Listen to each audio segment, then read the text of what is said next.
What is a bounty hunter? How do you become a bounty hunter? What's involved in becoming and being a bounty hunter? There's a lot of questions that I get asked. First, in Georgia, it's very, very, very simple to get the certification to be allowed to hunt in Georgia. It's literally a 8-hour course through the Georgia Association of Professional Bondsmen. You take that 8-hour course, you get a certificate. You're basically, and I mean basically, ready to go hunt. But you have to register with each county and every sheriff that you're going to hunt or work in. So just because you take the 8-hour class, you're not a bounty hunter. Okay? You're not ready to go and put hands on people and take them to jail. You do that, you're going to find yourself going in with them. It's very, very, very imperative and important that you make sure that you are 110% legit in this industry. We are not police officers. No shape, form, or fashion are we law enforcement. We're not crime fighters. We have one job, one person that we are allowed to even touch. Now, there is always a such thing as self-defense, but you don't go out and put your hands on everybody like you're the police. That's when you get all kind of issues, legally, civilly. You know, you're going to need a bondsman. And even with the defendant that you're chasing, we have limits to what we can do. We are allowed to use any force reasonably necessary to apprehend and secure and transport to that county jail. You've got a lot of these so-called bounty hunters. They go take this 8-hour class, they get their certificate, they go into a bonding company, and yeah, they might get a file. Bondsman gives them a chance. But the chances are that chance that bondsman gave you is going to be something that several other well-seasoned agents, there's a difference between a bounty hunter and an agent, if you ask me, and that comes with experience, that have already worked that file, has already been to every address, has done called every phone number, done pissed off every family member, co-signer. So you're starting where they left off, and you got to start from the beginning because you don't know where they picked up and where they left off. And if you get that opportunity and you get a case to go work, but you're not registered in that county, well, it's going to be shame on you and shame on that bondsman, because that bondsman knows that he must register each and every one of his recovery agents with the sheriffs.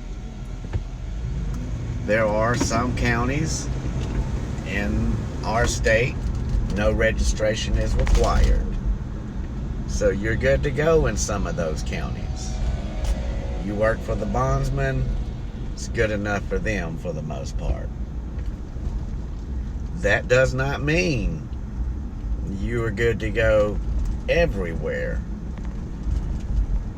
So make sure before you go out putting hands on people, taking these people to jail, make sure that you know for a fact that you're legitimate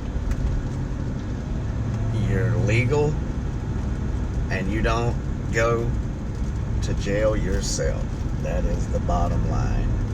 I am driving, looking around, watching everything I do while I talk to the YouTube world here. But it's in our state, there are many guys and females. They go take this class and now they're bounty hunters. And they go out and they start working these cases, and if by the chance they do catch that individual and they're not licensed in that county, now they have false imprisonment and kidnapping, even though that is your defendant and he absolutely, positively has a warrant for his arrest, but you find yourself needing a bail bondsman yourself. So make sure you're legit. Let's just get that out the way. Secondly, you're legit. You're registered in every county you're going to work for. Your limited experience. We do have things we can do. We have things we cannot do. We have things that we can do that the police can't do.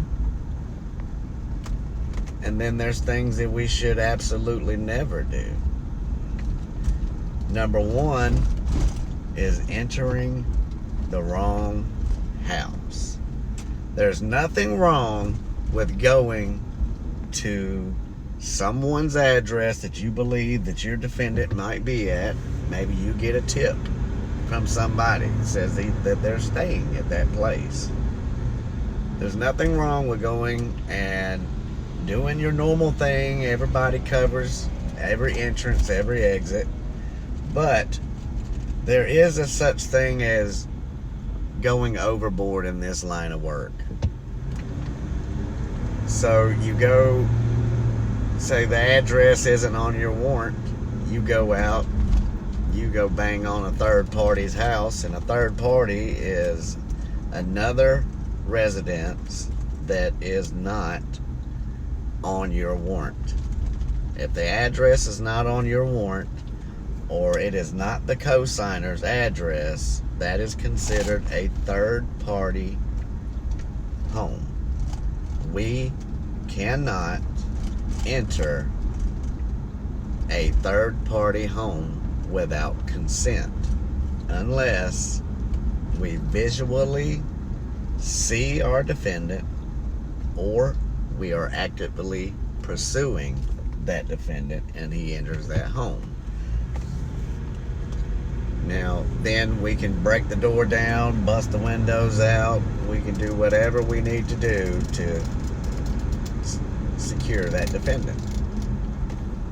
Now, if the address is on our warrant, it's the co-signer's address, we may enter that home. Whether it's knock the door, they let us in, or we knock the door, nobody answers, they play like they're asleep, and we kick the door in. We're allowed to enter and search the home. Now, when I say search the home, I mean you are looking for our defendant's body. That does not mean you go rifling through people's personal belongings. You don't go looking through their drawers and things like that. You know, we look under beds, we'll flip them beds over on the other side of the room, and we'll leave it the way that is. No, nothing wrong with that. We go through closets, attics, crawl spaces, basements, you know, all that. But we do not, cannot, should not, and you better not just go digging through people's personal belongings. I mean, you have, well, I say you, I say we have no legal basis or authority or any probable cause or any reason to rifle through anybody's personal belongings.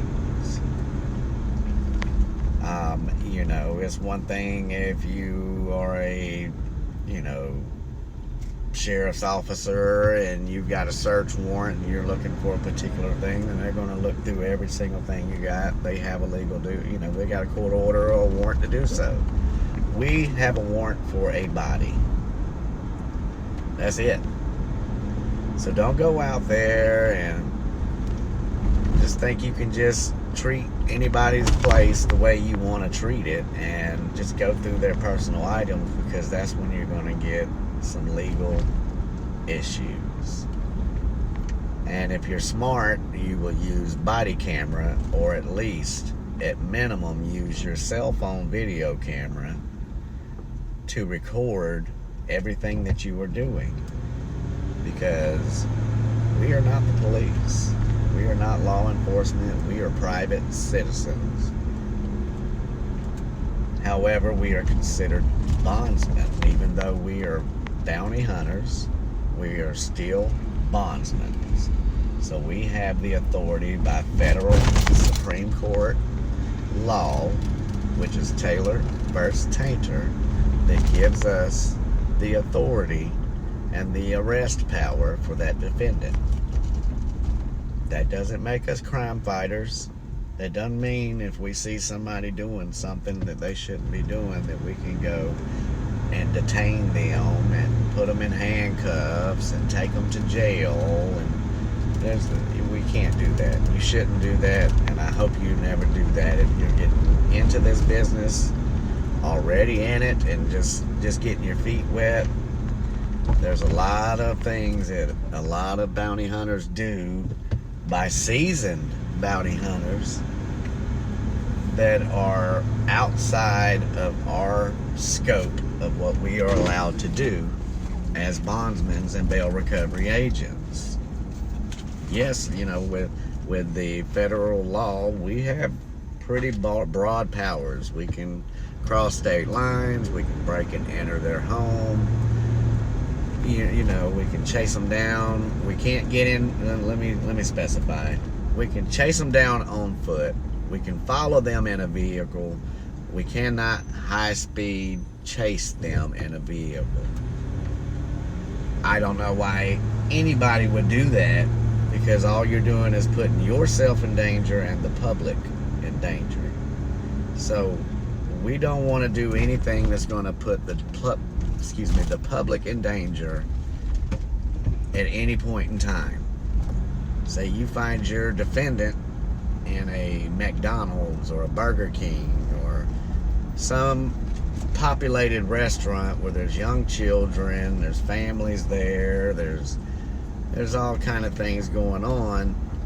You have to use your better judgment of whether you, or not, you can safely apprehend him and put him in custody without endangering the public.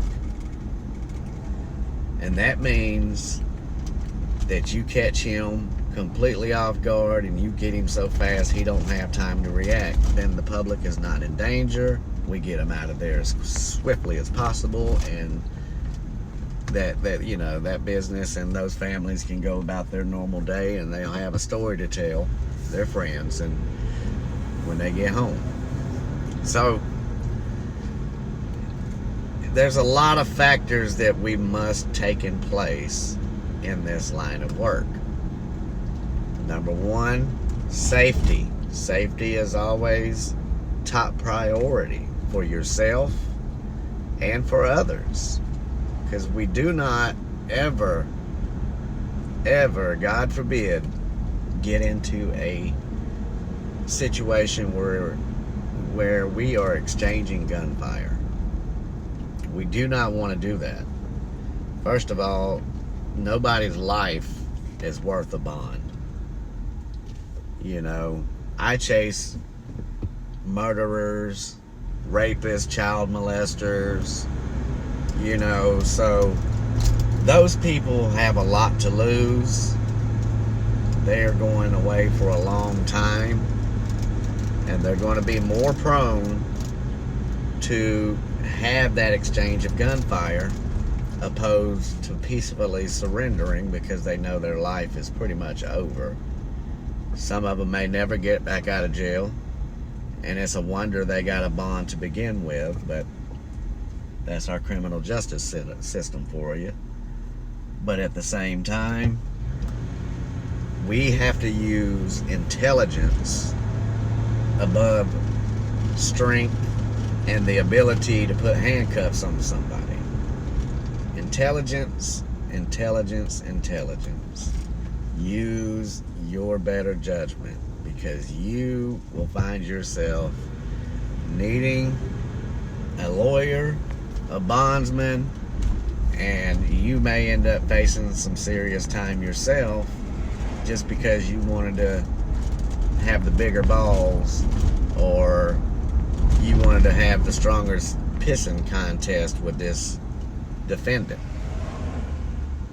Or you go out to the co-signer's address. Now ultimately the co-signer is solely responsible for the bond and that defendant. If the defendant cannot be produced and we cannot locate them, K9 dispatch, excuse me, then what we have to do is we have to hold the co-signer responsible, and the co-signers do not believe that they are responsible. They don't think that there's anything that can be done to them, and so the co-signers are very mouthy, and they will push your buttons, and they will definitely test your inner strengths, you know. And it's up to us to maintain professionalism and don't let your emotions take over in this job.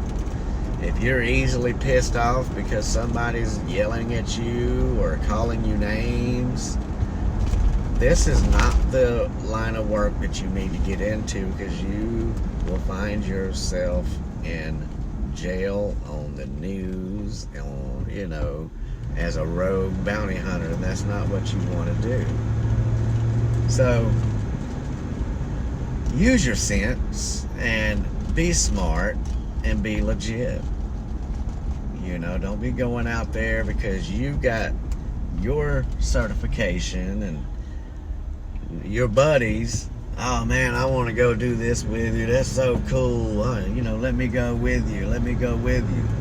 It's not a good idea, because everything that happens on that scene, it does not just fall on one person, and it falls on the entire team, all the way down to the bail bondsman who owns and who issued your license, if you're licensed.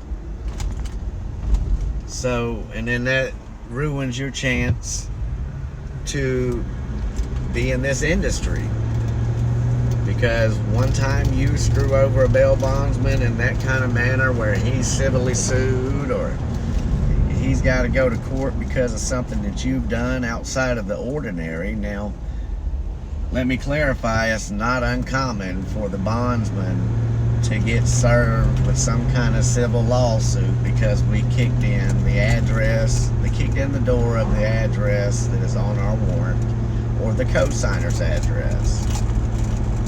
It's not uncommon for them to get sued or attempt to be sued for that. Federal law, Supreme Court rulings, we're protected when it comes to that. But even if we're going to kick in those doors, we don't do it just because we can.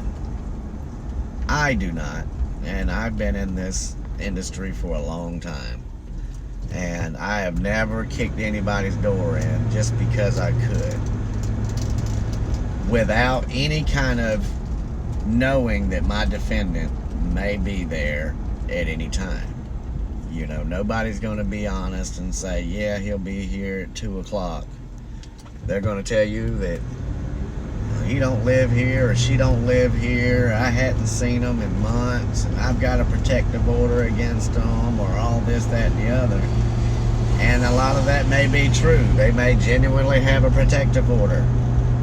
You know how many times people violate those protective orders because they let their emotions and their anger take over, and they jump the gun, press charges on this individual, and it might be their boyfriend or ex or baby's daddy, baby mama, whatever it is, and they still got a soft spot in their heart for them. And they'll co-sign them out of jail, and then next thing you know, oh, I hate them, I ain't seen them, and the whole time he's hiding up in their attic or down in the crawl space, or he's hiding in the house somewhere because he knows and she knows, or vice versa, that it's a violation of their protective order if there's one in place. So they're not going to just say, oh yeah, he's in here. So they're going to hide them, they're going to lie, they're going to do everything they can to throw you off. And I don't suggest you believe everything you hear. You use your better judgment, learn how to read people. Body language says a lot when somebody's talking to you. If they seem like they're extra nervous, but they're sitting there saying, well, I haven't seen them, or I haven't seen her, or, well, chances are they're lying to you. But that don't mean you just act any kind of way, you know. You have to be smarter than they are. And always keeping a cool, calm, and level head, you'll always win. You know, sometimes you gotta chase these people. It might take you days, weeks, months. But as long as you keep on with the hunt, you keep on moving forward, don't stop, don't let up, eventually you're going to get your person. You're going to get them. And again, I'm going to reiterate, when you get that person, please make sure you're legit.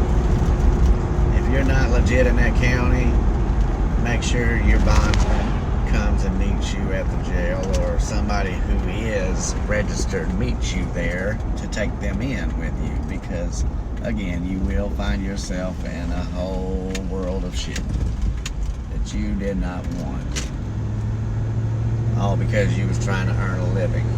So, you know, when you guys that are wanting to get into this business or just getting into this business,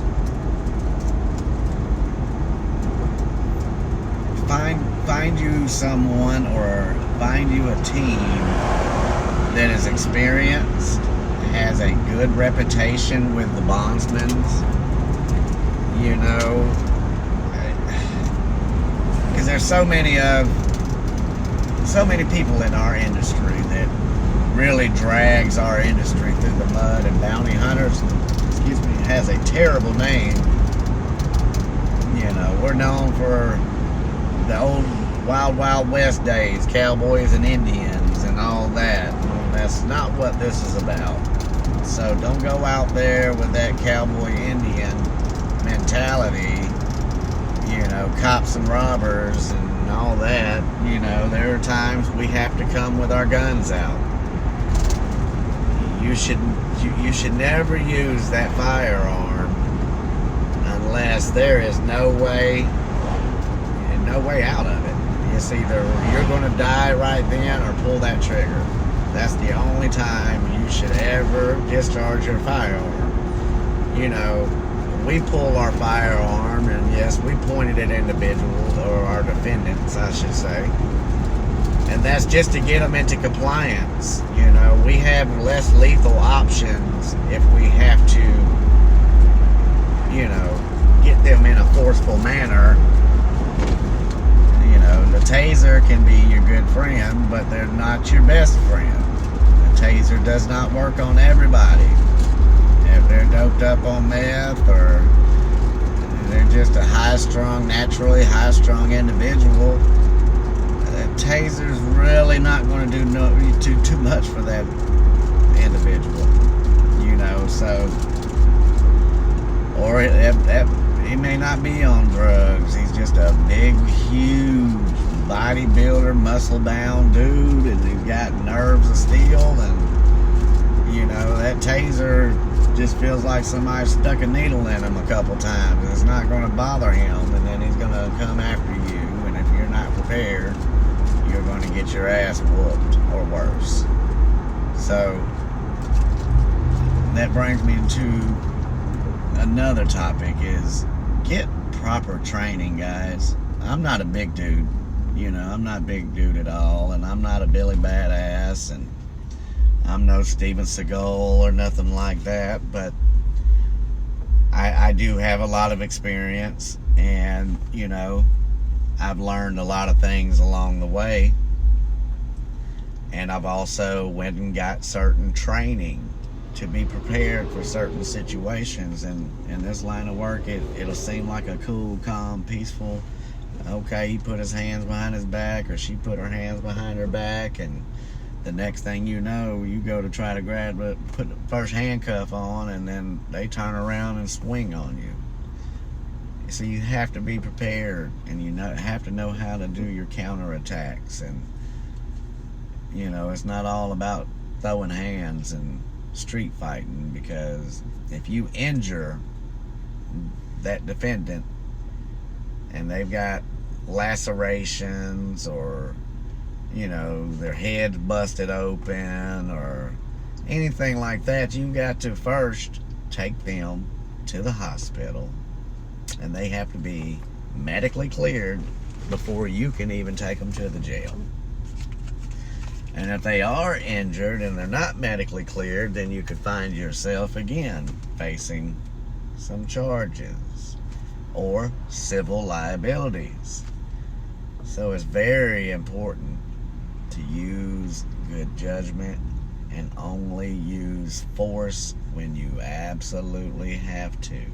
Nobody's going to be happy to see you. Nobody's going to just be all yes sir, no sir, or yes ma'am, no ma'am, or anything like that. They see your vest, they see your badge, they automatically, you're the police, and they don't like the police, and they're going to treat you any way they can, so you have to, one, keep your cool,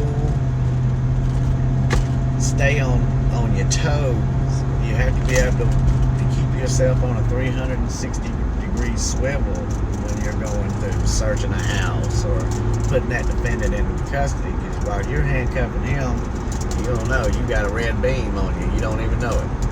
So it's very important to use your head and be safe, because you don't want to go into a McDonald's and go get your lunch, and then now all of a sudden your defendant's right there, right in front of you.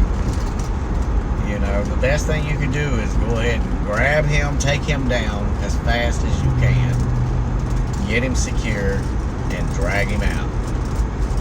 That's the safest way to do that, because you go, John Doe, put your hands up. No, well, now you created a panic, and all people know is you got your gun out, and they want to get the hell out of the way. So now you've got people running all around, and that gives your defendant too much leverage. Because he can grab, even though he's not a violent criminal, his warrant is a failure to appear for some possession of weed, but you don't know what his entire history is. You don't know what he did yesterday, or last night, or this morning. He could have shot and killed somebody, or got a hold of the wrong dope, and he's just out of his mind, or out of her mind. So they could grab one of those people in there, and now you got a hostage situation. And you think, well, that's just more for them to deal with, and that's just longer they sit in jail. And yeah, okay, you got a point. But guess what? Who created that situation to begin with? You did. So you hold some liability there. And, not all police officers and sheriff's deputies like bondsmen. Not all law enforcement likes bounty hunters, for damn sure, because they need a search warrant. They need probable cause to enter the home. They need all these things if they have a warrant to go serve to even enter a home. It doesn't matter if it's on it's on the warrant or not. And that's the address on file. The law enforcement cannot break and enter a home without, one, a search warrant, two, extreme circumstances where life is in danger or someone is hurting themselves or some extended circumstance, they are allowed to come in. The bondsman, when it comes to the address on our warrant and application, we don't need none of that. All we need is that application. We don't even need the warrant, because the bondsman can come off of your bond at any time, with or without notice, and can come and take you into custody with or without notice, and take you back to jail with or without notice. So don't think that just because you put this bulletproof vest on, if you get it and you have it, and I suggest you do get that, you got your little badge on and your taser and your gun, and you're looking like a toy soldier, or you look like the police. Don't think that they got your back. Excuse me. Don't think they got your back for 1 minute. Now, they have to, come out if we call them, but they can't. They are not required to assist us or provide backup to us at any time. Again, they are law enforcement, not contract enforcement, and that's basically what a bond is a contract. Okay, so will you get some law enforcement officers that'll go out and they'll surround the house with you, they'll cover the back door for you, or whatever it may be? Yeah, sure, absolutely they will, but not all of them. And a lot of them, they don't. I'm going to say 98% of uniformed police officers have zero knowledge of how bail works. They don't know the laws. They think that because they can't do something, we can't either. And you might, if you break into their house, the defendant's house, and it's on our warrant and it's on our bond application, you'll get one of them dumbass rookies, or one of those cops has been there for 20 years and he has no clue about bail laws, and you go kick the door in and you're in your legal right, and you just knew your defendant was in there, and you get charged with breaking and entering. It's happened. It happens every day, people. So will it stick? No. The charges will get dismissed, but you're gonna have to go through the process. Luckily, knock on wood, I have not had that situation. But there again, I don't just go kicking in doors just because I've got a bond contract that says I can, or federal law says I can. It's case by case, circumstance by circumstance. Okay? Now, if I know for a fact that my defendant is there and is in and out and come and goes, and I've done been there and I've done talked to everybody, knocked the door several times, trying to be civil and get it done in the right manner. But of course, a lot of times the defendant and the co-signer's address is the same. And then now you find yourself with the co-signers lying for them because they don't realize they can be held responsible financially.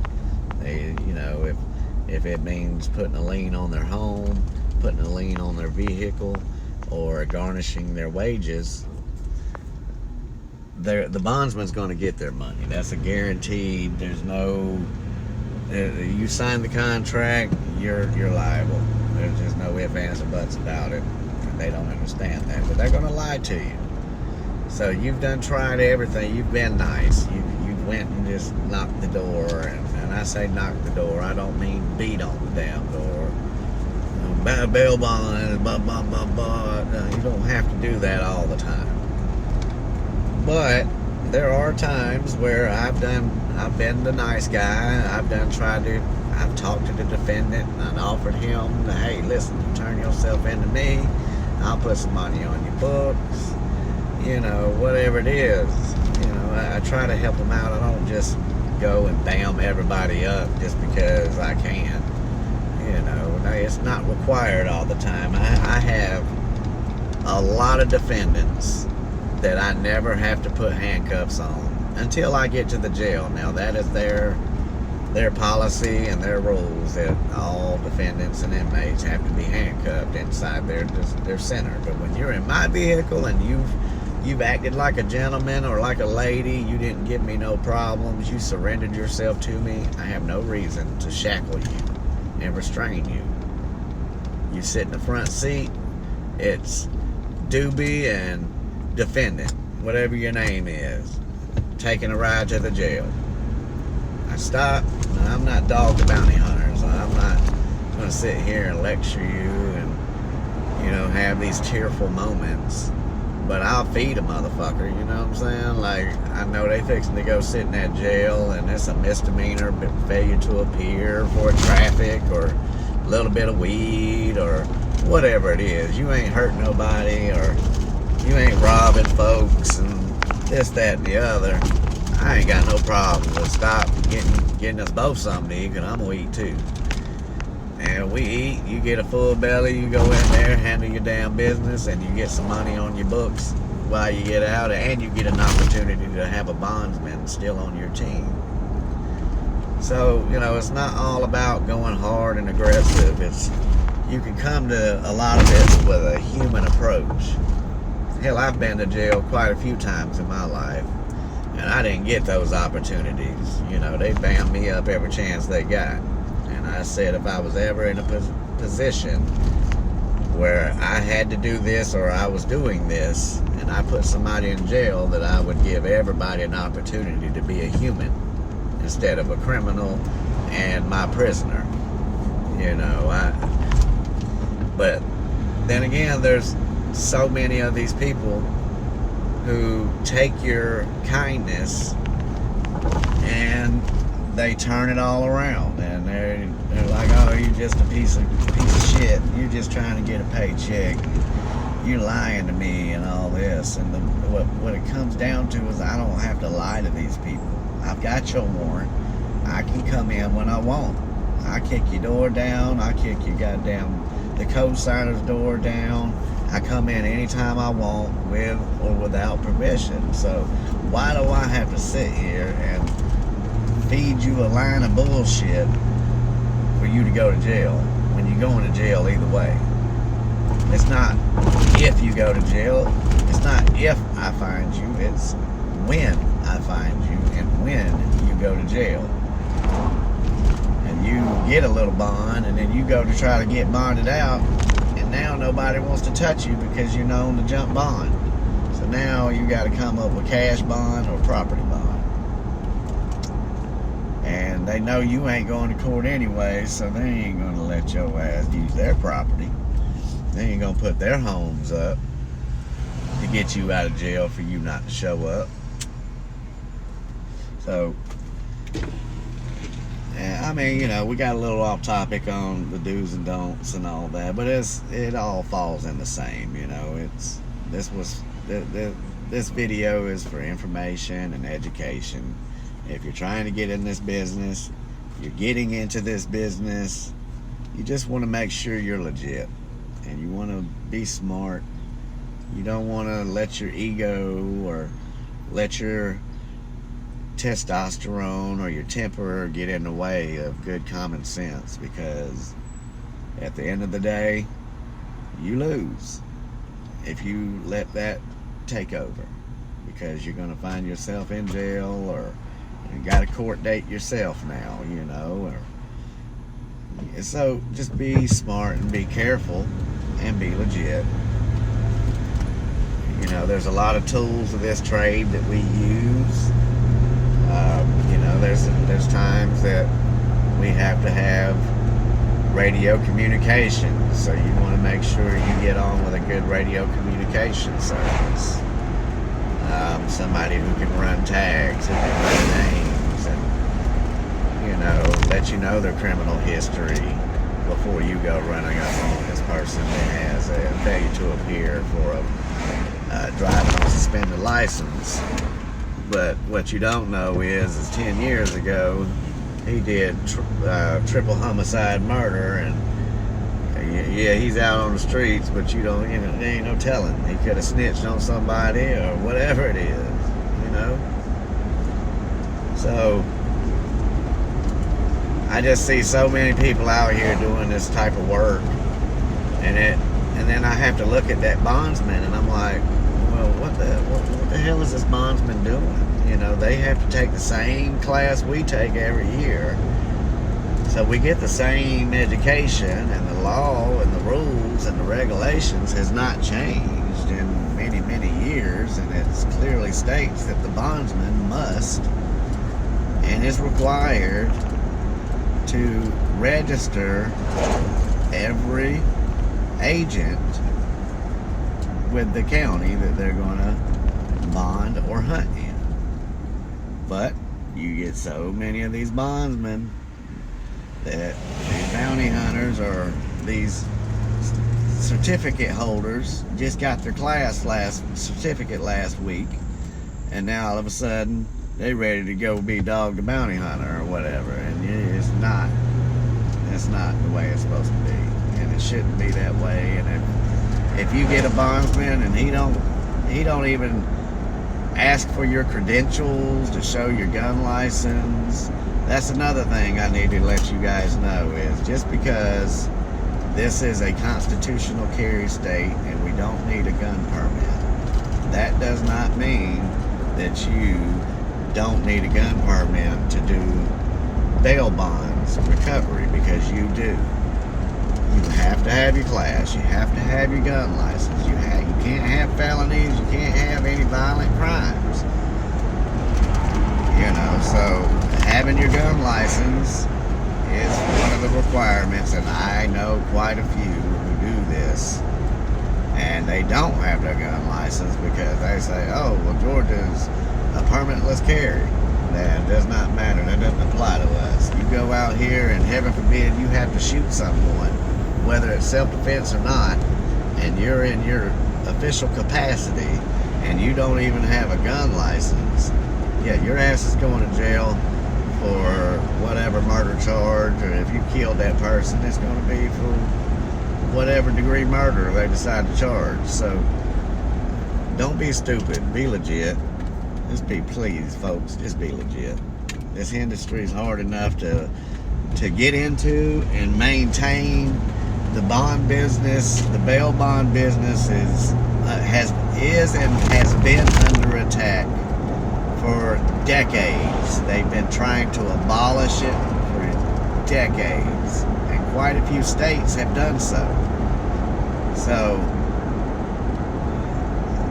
you know, our industry is a valuable asset to the communities because so many people can't afford the cash bond, and they don't own property to do a property bond. So somebody who will take a down payment to get you out of jail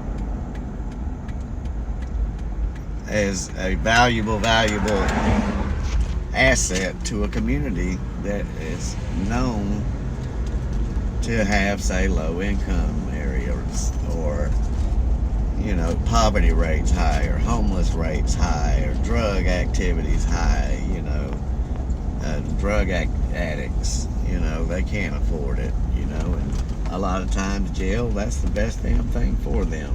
Make them clean up. But then again, there's more drugs in jail than there are on the street. So some of these people, the only thing they got is a bail bondsman. So when you guys get out here and you start doing all this wild boy shit and breaking the law and just thugs with a warrant, then that's when you jeopardize everybody's livelihood, everybody's all the way down the line through the community. So keep that in mind, and I'm not a 100% know-it-all professional in this industry. You learn more and more every single day. Every single day. So I just kind of want to just lay those things out. I'm not going to keep on. We're 45-minute video. But there's a lot involved in this, and I know I have not touched on everything that you should know in this business. And I can't sit here and educate y'all and teach y'all how to be a bounty hunter, but I can tell you how to be a legitimate bounty hunter, and the rest comes with experience. So you're going to make mistakes. You're going to have some cases you just can't find them. Don't let that discourage you. There's always another case. But you don't let up. You apply hard enough pressure, somebody's going to give them up. So keep that in mind, and hopefully this information was helpful to some of y'all. If you got any comments or anything, leave them below. If you have any other questions, I could make another video and cover those questions. But that's just kind of it for today. I'm going to leave y'all with that. I'm on surveillance on a hunt now, so I got to concentrate, get my defendant. Because like my boy Frank Frazier, Bounty Tank, says, can't be fucking with the church's money. All right, see y'all.